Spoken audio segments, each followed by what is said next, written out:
Yaorana Tatao et bienvenue dans Manava, votre émission Info-Service aujourd'hui pour parler d'histoire et de projets majeurs pour la mémoire collective polynésienne. On parle bien sûr du dictionnaire du CEP. Cet outil qui est numérique, bilingue, accessible gratuitement, permet de mieux comprendre l'histoire du centre d'expérimentation du Pacifique, donc le CEP et ses impacts. Pourquoi un tel projet? Comment a-t-il été conçu? Quels défis a-t-il rencontré? Nous allons explorer toutes ces questions avec nos invités. Renaud Meltz, qui est directeur de publication du dictionnaire du CEP Yorana. Yorana.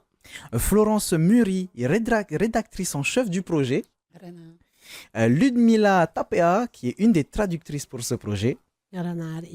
Et enfin, Ruben Chang, qui est le développeur web du site. Yorana.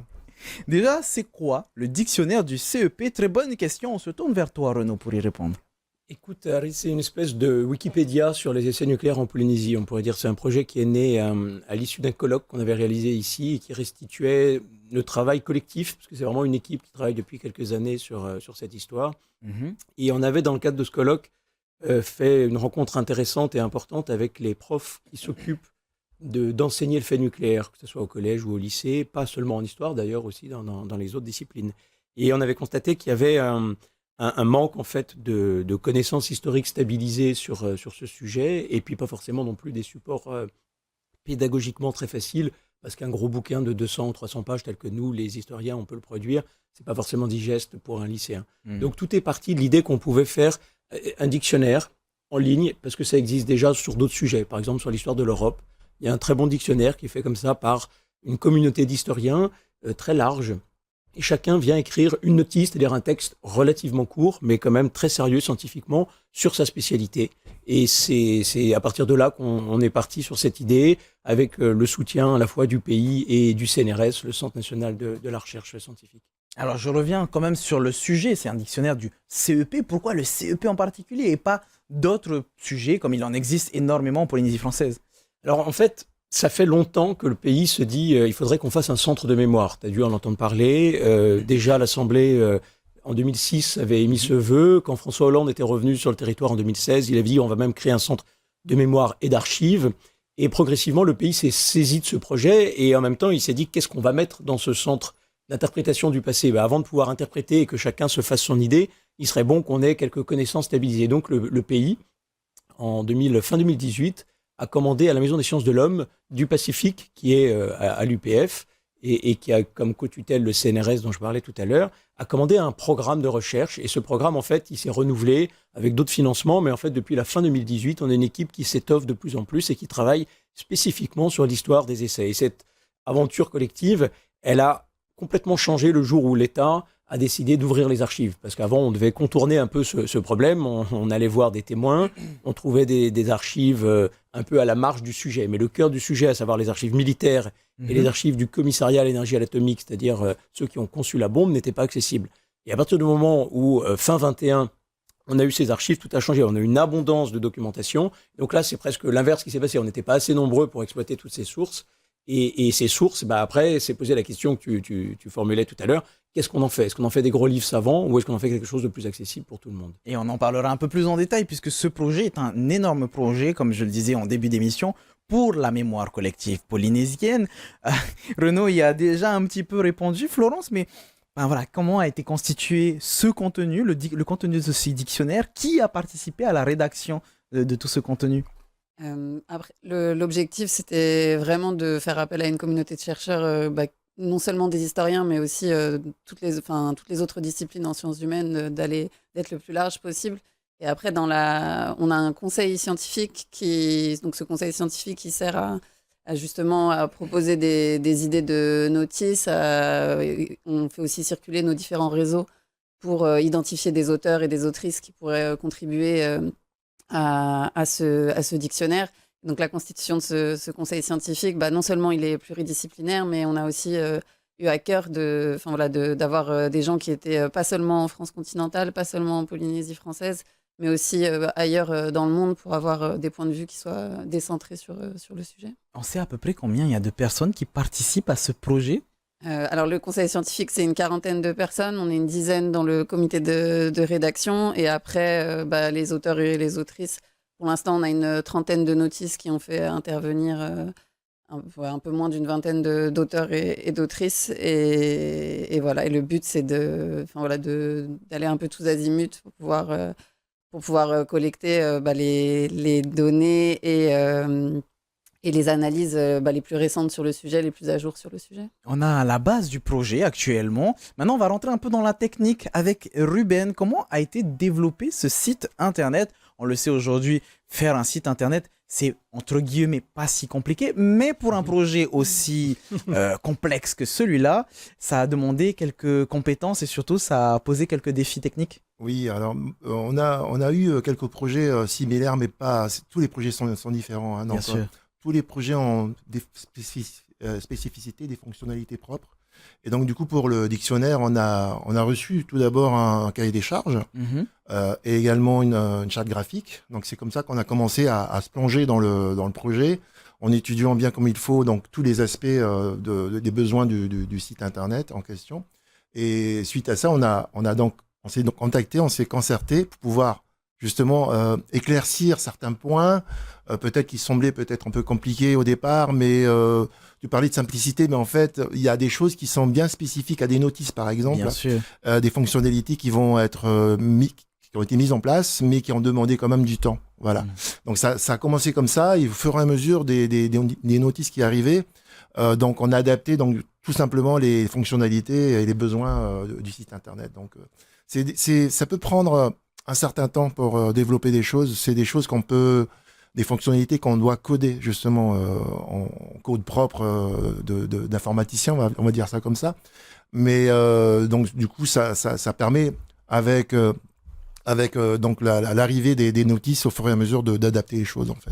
Et avant de parler d'une autre spécificité, je vois que tu voulais Non, réagir. je voulais dire qu'il ne faut pas faire peur aux auditeurs en croyant que le site est complexe. La magie du travail de Ruben, c'est de faire que l'ergonomie, l'usage du site soit hyper simple, alors que le cahier des charges et les exigences qu'on avait scientifiques étaient super sophistiquées et compliquées. Et donc, il a réussi à faire quelque chose, notamment parce qu'avec Florence, ils se sont réunis je ne sais pas combien de fois. C'était vraiment un travail au long cours et très précis. Donc, on a pu avoir des exigences très précises, mais le résultat est super simple. Et justement, n'hésitez pas à aller faire un tour sur ce site, puisque pour y être déjà allé, effectivement, c'est assez simple. C'est dictionnaire-cep.upf.pf. Ne vous inquiétez pas, on vous le répétera en fin d'émission. Une spécificité, comme je le disais, de la Polynésie française, c'est qu'on parle français, mais aussi tahitien. Ludmila, toi qui es traductrice, pourquoi c'était important de traduire toutes ces notices en tahitien? Alors, avant de te répondre, je voudrais d'abord remercier le comité qui a préparé ce projet, qui a mis en place ce projet, parce que je crois que c'est la première fois que des textes historiques sont traduits en tahitien. Et en même temps, ça permet à la langue, au Tahiti, d'être valorisée encore plus. Donc, je voudrais vous remercier et je suis ravie de faire partie de cette équipe et nous allons ramer ensemble. Et c'est très important parce que cela permettra aux tahitianophones d'avoir des textes écrits dans leur langue parce qu'on n'en a pas suffisamment. Le peu qu'on ait, il y en a qui sont pas vraiment accessibles à tous, tandis que là, un clic et puis voilà, on a des textes en tahitien en plus, avec une histoire du pays, une histoire que l'on ne connaît pas parfaitement. On connaît ce que les médias nous donnent, mais dans ces notices-là, c'est merveilleux. Moi, j'ai été émerveillée. C'était difficile, hein, parce que le côté émotionnel était grand, mais ce que j'ai appris en traduisant ces notices, c'est merveilleux. J'ai appris beaucoup de choses. Je me suis projetée il y a des années en arrière et c'était merveilleux. Et justement, grâce à ce genre de projet, encore une fois, ça met en valeur la mémoire polynésienne. Et puis le fait de l'écrire en tahitien, vous auriez pu, Renaud, ne pas le faire. Mais il y a eu une phrase importante, c'était « Nous, les Tahitiens, on n'a que des miettes », quelque chose comme ça. Il faut confesser que les bonnes idées ne viennent pas de nous, toujours, malheureusement. En fait, quand on a présenté au pays en novembre 23 le projet, devant les autorités, les associations, etc., et c'est une des questions qu'on nous a posées. Et on avait le projet de faire seulement les résumés en tahitien. On pensait qu'on allait un peu bricoler avec l'aide des étudiants de l'UPF en Réo. Et l'idée, c'était que les étudiants au niveau master fassent le résumé. Ce n'était pas un travail colossal. Et puis, on ne pouvait pas les rémunérer. Donc, on allait faire comme ça. Et là, effectivement, il y a une voix qui dit oui, mais c'est toujours pareil en fait. Nous, les Tahitiens, on a le droit aux miettes. Et c'est pas tombé dans l'oreille d'un sourd. Il y avait la directrice de l'Institut des sciences humaines et sociales du CNRS, donc voilà la pilote, on va dire, du CNRS pour tout ce qui est sciences humaines et sociales. Et elle a dit, on peut pas en rester là. J'ai entendu cette phrase, ça m'a vraiment ému. Et elle nous a débloqué des crédits assez importants, surtout dans la durée. C'est ça qui compte. Il s'agit pas de faire un one-shot et qu'après ce soit fini. Donc pendant plusieurs années, on va pouvoir d'un côté rédiger des notices en français ou en anglais. Parfois les auteurs les rédigent en anglais. Et ensuite, continuer ce travail de traduction qui permet, je suis très sensible à ce que disait Ludmila, de faire rentrer dans notre mémoire collective. Et la mémoire collective, c'est des Polynésiens et des Français, parce que les Français aussi méconnaissent énormément cette histoire, et même bien plus encore, faire rentrer des événements, faire rentrer des figures, des individus qu'on ne connaît pas et qui ont pourtant joué un rôle tellement important dans notre histoire commune. Ah bah justement, Florence, comment est-ce qu'on choisit ces événements, ces personnages, pour pouvoir les mettre dans ce dictionnaire du CEP? Il y a des notices qui s'imposent un peu d'elles-mêmes par rapport aux travaux qu'on mène. Il y avait l'exemple auquel je pense Renaud faisait référence, qui est le général Thierry, dont on connaît très peu l'histoire et qui a pourtant eu une influence décisive à différents moments en fait, de l'histoire du CEP, de l'évolution du CEP. Et après, en fait, c'est aussi en fonction de nos travaux et des renouvellements en fait, qu'on propose que y a des idées de notices qui apparaissent. Me concernant, du coup, j'ai une approche très, très géographique, donc sur les mobilités des travailleurs du CEP. Comment est-ce que le CEP les a tous amenés à Tahiti, comme on entend un peu parfois, ou est-ce que c'est des modèles de mobilité plus compliqués? Est-ce qu'ils sont retournés dans les îles? Et c'est aussi pour ça qu'on a... En fait, ce projet, il s'adosse aussi à un travail d'enquête qu'on a mené de collecte de témoignages et d'entretiens dans les îles et pas simplement à Tahiti. Donc, on a aussi, même si c'est traduit en tahitien, qu'il n'y a pas les autres langues polynésiennes qui sont représentées, on a quand même essayé de faire cet effort d'aller récolter la parole dans d'autres territoires. Ce qui est évident pour nous ne l'est pas forcément pour nos téléspectateurs. Donc, on parle de notices depuis tout à l'heure. C'est des pages, c'est des articles, c'est ça? Alors, du coup, quand on pense à un dictionnaire, on pense parfois à des notices courtes. Bon, c'est pas ça, là. En fait, l'idée de la notice, c'est vraiment le format Wikipédia où on est sur la moitié d'un article scientifique. Donc, on a quand même un travail de synthèse à faire par rapport à ce qu'on écrit habituellement. Mais ça rend quand même les choses plus digestes et plus accessibles avec... on n'a pas une infinité de titres et de sous-titres. On a des grandes parties et voilà, ça reste plus accessible quand même. Je vois qu'en face de toi, Renaud, tu voulais réagir. Non, je voulais juste compléter ce que disait très bien Florence sur le choix des notices. Il y a des choses qui s'imposent parce que les archives presque nous l'imposent. C'est-à-dire que ce général Thierry, on ne le connaissait pas, ni Florence ni moi, avant de commencer à s'intéresser aux essais nucléaires. C'est un nom qu'aucun Français ne connaît. Alors que tout le monde connaît évidemment le général de Gaulle. Et alors du coup, on fait aussi une notice général de Gaulle. Mais après, il ne faut pas non plus que le processus d'ouverture des archives en France soit un peu un biais qui fasse qu'on ne parle que des Français. Parce que c'est quand même une histoire tahitienne. Du coup, par exemple, on a une notice John Te Ariki. On a aussi envie de faire entendre la voix des Polynésiens, même quand les archives ne permettent pas forcément, parce que les archives françaises, quand elles parlent de Te Ariki, c'est toujours d'une façon péjorative. C'est-à-dire, il y a quelqu'un qui vient, ingénieur, quelqu'un qui vient apporter une contre-expertise, quelqu'un qui conteste le fait que les risques n'existent pas, etc. Donc, il faut aller chercher d'autres sources. Et effectivement, c'est là aussi qu'on en revient à ce que disait très bien Florence sur le terrain et faire entendre la voix des Polynésiens et pas seulement la voix qu'on entend dans les archives françaises et seulement les généraux français. Et ce qui est intéressant dans ce que tu viens de dire, c'est que bien sûr, il y a différentes sources. Ruben, ces sources sont documentées dans les différentes notices, sauf erreur de ma part, plus bas, en bas de la notice, c'est ça? Oui, les sources sont en bas, mais on a conçu, comme Renaud le disait tout à l'heure, un site internet qui soit accessible à tous. Donc en fait, on a simplifié au maximum l'ergonomie du site. Donc en fait, on a des liens en haut de page qui ramènent vers le bas directement. Aujourd'hui, on arrive à faire des choses qui sont faciles d'accès. Et effectivement, on a mis ça en place pour pouvoir à ce que les gens puissent lire facilement les notices avec les références de bas de page. Et tu parlais de bibliographie, des sources également qui sont citées.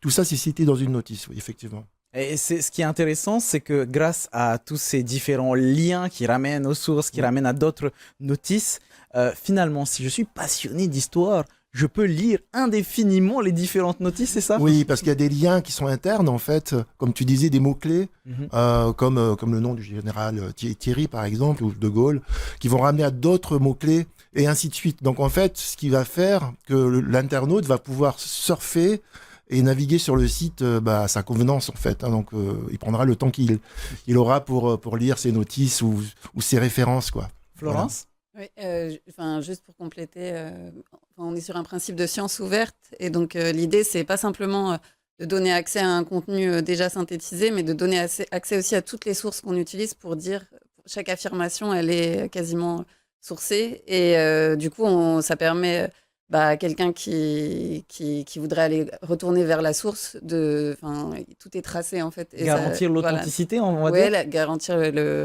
le sérieux académique de ce qu'on raconte dans ces notices et que ça puisse ensuite être réutilisé par d'autres de manière fiable. Je reviens sur la langue et je me tourne vers toi, Ludmila. Comment est-ce que l'on fait pour traduire un sujet aussi complexe finalement que voilà l'histoire du CEP? Alors, il y a quelques mots que je connais comme atomie, mais il y a d'autres qui ont dû être inventés pour ce dictionnaire? Oui, très difficile. D'ailleurs, je l'ai dit jeudi lors de la présentation. Ce ne sont pas des textes littéraires ni des poèmes. Ce sont des textes écrits par des chercheurs. Il faut rentrer déjà dans leur style d'écriture. 2, il faut comprendre le ce contexte. Que la personne dit, ouais. Ouais, il faut comprendre, mais il faut aller fouiller. Il y a beaucoup de thèmes. Je suis allée d'abord comprendre en français parce que pour moi, c'était... compliqué. Ah oui, très, très compliqué. J'ai passé énormément de temps à comprendre le texte en français d'abord. Ensuite, il fallait trouver l'équivalence en tahitien. Et vous savez qu'en tahitien, selon le contexte, le même mot, prend différentes significations. Donc, il fallait choisir les bons. Il fallait vraiment faire un travail. Du coup, on a été scientifique. J'ai été scientifique à ce moment-là. Il fallait chercher, il fallait trouver les dictionnaires qu'il fallait, les mots qu'il fallait. Et quand il n'y en avait pas, il fallait en créer. Et donc, comment tu fais justement pour créer, de partir de rien et de te dire, ce terme-là, c'est le plus adapté? Alors, on ne part pas de rien. On a quand même des termes qui existent chez nous, mais il faut choisir les bons et faire en sorte que le mot que l'on va créer traduise fidèlement l'idée qui est donnée dans le texte. Et c'est ça aussi qui est difficile. Vous pouvez mettre n'importe quel mot, mais ça n'a rien à voir avec le texte. Ou alors, vous pouvez faire une traduction littérale. C'est zéro, ça, c'est nul, ça n'a rien à voir. C'est vraiment un travail de recherche et en même temps, mais riche, hyper riche, parce que comme disaient Florence, Renaud et Ruben, Général Thierry, je connais maintenant. Cette richesse, elle vient à la fois des sources, des articles, des notices, mais elle vient aussi des îles et de la collaboration avec les différents archipels. Je me tourne vers toi, Renaud, puisqu'il y a eu une collaboration avec notamment Tureia, Nukuhiva. Pourquoi c'était essentiel d'inclure ces îles? C'est une bonne question. En fait, depuis 2019, on avait, avant Florence, on avait Alexis Vrignon qui, à Tahiti, avait mené peut-être une centaine d'entretiens. Ils étaient très intéressants, avec des acteurs de cette histoire très différents. Ça pouvait être un entrepreneur français qui avait contribué à construire le CEP, ça pouvait être un travailleur tahitien ou arrivé d'une autre île et qui ensuite s'était fixé à Tahiti. Donc chaque voix est importante finalement. Chaque voix est importante. Et tu vois, par exemple, tu peux avoir quelqu'un qui a été un recruteur, et puis il y a des gens qui sont âgés, donc il fallait se dépêcher aussi de recueillir leur voix pour transmettre leur mémoire unique. Et puis quand Florence a rejoint le projet, l'idée, ça a été, puis c'est une géographe, donc elle aime le terrain, elle pourra le raconter, c'était d'aller dans les autres archipels pour entendre les voix de ceux qui soit venaient pas à Tahiti, soit ne s'étaient pas fixés à Tahiti. Et effectivement, quand tu vas à Tureia, quand tu vas à Hao, quand tu vas aux îles sous le vent, à Raiatea, on en a fait beaucoup aussi, Hawaïne, etc. Aux Marquises, Florence, il faudra l'interroger sur les Marquises, eh bien, on entend une autre mémoire, d'autres mémoires qui ne sont pas contradictoires avec les autres, c'est juste d'autres trajectoires, d'autres aventures humaines. C'est-à-dire qu'il y a des gens qui sont partis de leur île, qui ont travaillé un peu ou beaucoup, d'abord peut-être à Tahiti ou ailleurs, et ensuite parfois au phosphate de Makatea, par exemple, et qui ensuite ont travaillé au CEP et qui sont revenus. Et je crois que c'est Florence qui pourra te dire un peu la leçon qu'elle tire de ces autres voies des archipels, ou en tout cas leur utilité et leur diversité. Je me tourne justement vers toi, Florence. Avoir plusieurs voix, plusieurs témoignages d'une même histoire, ça permet de mieux la comprendre? En fait, ce qu'on arrive à mettre en évidence, c'est qu'on a une mémoire du CEP qui se construit très différemment en fait, selon le contexte dans lequel on est. Par exemple, à Tureia, on est il y a une vraie mobilisation politique sur cette question, Alors que quand j'arrive à Nukuiva, on a tendance à me dire qu'ils sont tous morts, les anciens travailleurs du CEP, et que c'est pas forcément cette histoire du CEP. Enfin, en tout cas, à Nukuiva, il y a cette idée que c'est pas forcément une histoire qui les concerne au premier chef. Et en creusant après, bien sûr qu'on trouve ces anciens, ces vétérans, et parfois aussi ces anciennes travailleuses ou les familles des anciens travailleurs. Et donc on se rend compte qu'il y a une histoire un peu différente qui se raconte, une mémoire un peu différente. Et puis il y a aussi le fait que près de Nukuiva, il y a eu le site d'Eyao où il avait été effectué des fouilles en vue d'implanter les essais souterrains là-bas. Et donc ça, c'est une histoire aussi qui reste peu connue en dehors de Nukuiva et qu'il faut pouvoir raconter ailleurs en Polynésie. Alors, Ruben, comment est-ce que ce projet va évoluer finalement? Les notices vont voir le jour, d'autres notices vont être créées, etc. etc. Voilà, donc on va former un petit peu les personnes présentes pour qu'ils aient la main sur l'outil en back-office afin de pouvoir intégrer de nouvelles notices facilement. Effectivement, donc là, on attend de se voir pour se concerter, puis pour une petite formation, donc bien comme il faut. Et Ludmila, ce sujet, le fait nucléaire, c'est un sujet très sensible en Polynésie. Finalement, comment est-ce que toi, tu as reçu ce projet personnellement? Je pars au-delà de la traductrice. Comment est-ce que toi, tu as vécu ce projet? Je ne l'ai pas vécu mal, mais je l'ai ressenti, mais vraiment au plus profond de moi. Et j'ai eu du mal à sortir de là pour entrer dans les textes. En fait, je suis entrée dans les textes, j'ai lu les textes, j'ai ressenti une grande émotion. Et je me suis dit, s'il faut que je traduise, il faut que je sorte de l'émotionnel. C'est ce que j'ai fait. Parce que c'est vrai que les textes ont été écrits par des scientifiques. En Réomahé, il n'y a rien de scientifique, tout est pragmatique. Donc c'est ça aussi qui m'a beaucoup aidé dans la traduction et dans la recherche des néologismes. C'est ça, et puis après, ça fait partie de notre histoire, c'est fait, on ne revient pas en arrière, c'est pas la peine, il faut avancer. L'écrire pour ne pas l'oublier, justement, Renaud, est-ce qu'on peut rappeler que c'est un outil qui peut être utilisé dans l'éducation? Si je suis professeur d'histoire, je peux utiliser ce dictionnaire? Ça a même été conçu pour ça. Comme je te le disais tout à l'heure, on a vraiment eu l'idée en voyant les profs du secondaire qui disaient nous, on se décarcasse, mais c'est vrai qu'on manque de matériel. Donc oui, chaque notice a une image, une ou plusieurs, qui sont commentées, qui sont dans l'intérieur du texte.